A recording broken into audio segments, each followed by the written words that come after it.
Ah, ça n'a pas l'air comme ça, mais c'est très utile. En fait, ce qui est chiant avec les cordes vocales quand t'es artiste, humoriste et tout, c'est que tu vois pas ton outil de travail. Donc tu sais pas qu'il est déglingué ou pas.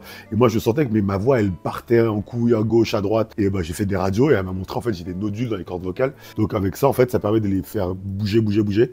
Et elles se collent. Donc ça fait que le son, il sort de manière plus propre. Ah, on apprend les trucs, hein. Allez, on arrête les conneries. Et on démarre. Salut tout le monde. Aujourd'hui, nouvelle histoire de famille. On rentre dans une fratrie allemande très intéressante. La haine de ces deux frères, je dirais même la jalousie, la mesquinerie parfois de ces deux frères, a créé probablement les deux marques les plus iconiques du monde sportif. Je parle de Adidas et de Puma. Bienvenue dans la famille Dassler. L'histoire de la famille Dassler, elle commence en Allemagne, dans un petit village en Allemagne, en 1898 pour Rudolf, l'aîné, et en 1900 pour le cadet, Adolf.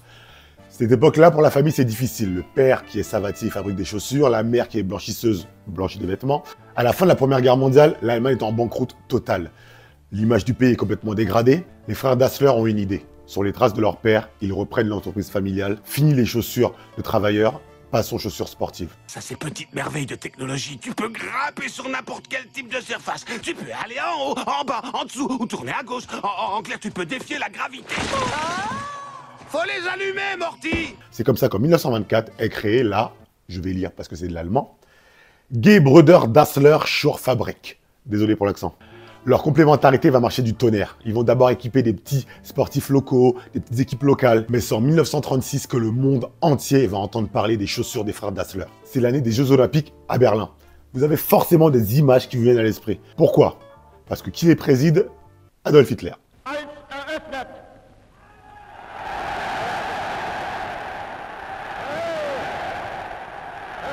Vous savez, le petit moustachu un peu énervé là. L'athlète sur qui tous les regards vont se poser n'est autre que Jesse Owens, un sportif noir américain qui va gagner non pas une, ni deux, ni trois, mais 4 médailles d'or à ces Jeux Olympiques avec au pied les chaussures des frères Dassler.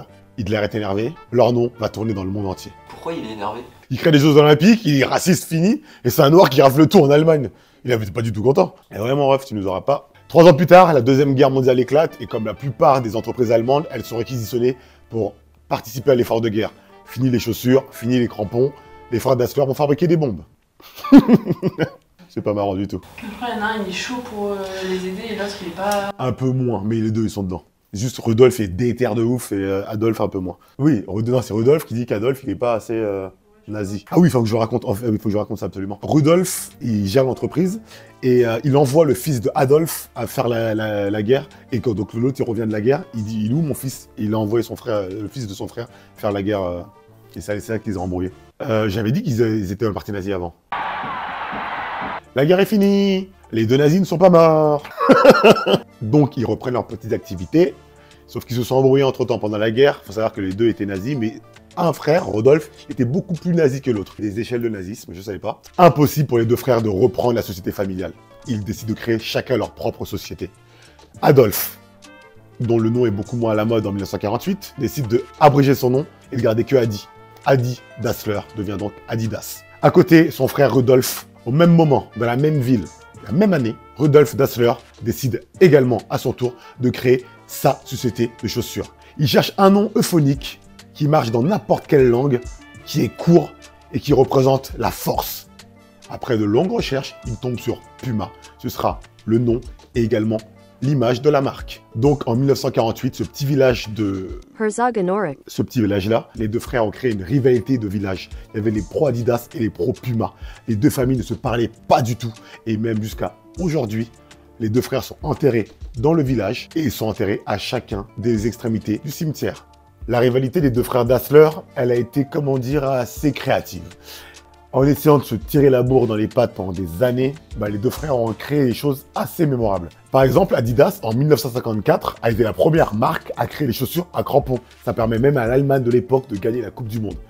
Les crampons de l'époque, attention, c'était une planche de bois, des clous en dessous, mais c'était révolutionnaire. En 1976, Puma marque un grand coup et devient la première entreprise à sponsoriser un athlète, particulièrement. C'est le début du sponsoring.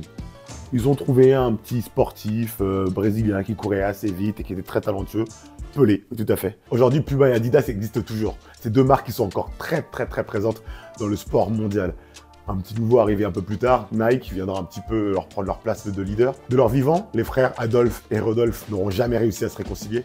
Ce sont leurs employés qui le feront 60 ans plus tard, en 2009, dans un match amical entre les salariés de Puma et les salariés de Adidas. Pour finir, je dirais que c'était quand même deux gros nazis, ceux-là. Je peux finir comme ça ou pas? Mais du coup, est-ce que si t'achètes Puma ou Adidas, Ouais. en connaissant cette histoire, Ouais. est-ce que tu peux dire que tu soutiens le nazisme? Bah, en fait, ce qui est chaud avec les nazis, là, c'est qu'ils ont inventé plein de trucs, hein, ces escrocs. Frérot, Volkswagen, c'est Hitler qui a créé cette marque, quoi. Ils ont inventé trop de trucs, BMW, enfin... C'est compliqué. Souvent, les grands gens de l'époque, c'est souvent des grands connards. Hein. En vrai, ça pourrait faire un bon sujet de vidéo. Ouais, j'avais écrit une vidéo sur ça. Que j'ai jamais sorti. Allez, les gentils, là, s'il y a des gentils derrière votre caméra, inventez des trucs pour rééquilibrer. Bah, c'est une bonne morale. Ouais. N'oubliez pas de vous abonner, de liker la page, et on reviendra très bientôt, tous ensemble, pour une nouvelle histoire de famille. Bing up.